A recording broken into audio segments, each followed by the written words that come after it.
બધા આરોપીના ફોટા છે, એમાં ગૌતમ સોલંકી અને એના સગા ભાઈનો ફોટો નથી. કા ભાઈ કોના જમાઈ થાય છે તો ફોટો છુપાયો છે? ભાઈ તમે 15 આરોપી પકડ્યા તો 13 આરોપીના ફોટા જાહેર થઈ ગયા. 2 આરોપીના ફોટા કેમ ભાઈ છુપાયા છે? પણ પોલીસ જેને મુખ્ય આરોપી કહે છે એ કોનો જમાઈ છે કે એનો ફોટો જાહેર નથી કર્યો. એનો અર્થ એવો કે કંઈક લોચાવાળું છે. આ ગૌતમ સોલંકીનો ફોટો જો બહાર આવે તો એવું બની શકે કે એ ફોટો ભાવનગરના કોઈક મંત્રી સાથે હોય. બતાવો દુનિયાને, બતાવો કે ગૌતમ સોલંકી છે કોણ. મેં આજે રસ્તામાં જોયું કે મુખ્ય આરોપીનો ફોટો કેમ નથી આવ્યો.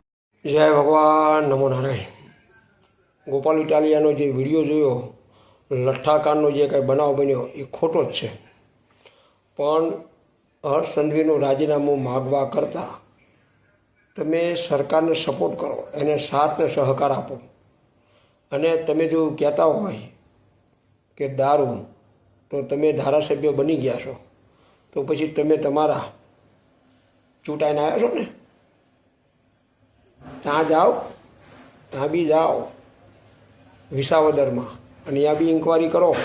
નકરું સુરતમાં બેઠા બેઠા વિડીયા ન બનાવો. સરકારના ગાળો દેવાની જ હોય, નાનક પાડો, પણ તમે કામ કરી બતાવો. લઠ્ઠાકાન દારૂ પીને જે મૃત્યુ થયા એ વાત દુઃખની વાત છે, પણ તમારે વિપક્ષમાં જીતેલા છો, તમે બી થોડોક સહકાર આપો અને ગાળો દીધા કરતાં રસ્તા કાઢો. તમે તે બહુ હોશિયાર છો, બરાબર ગોપાલ ઇટાલિયા. બાકી ફેંકવાથી કાંઈ ન થાય. 27માં ફેંકાઈ જાઓ.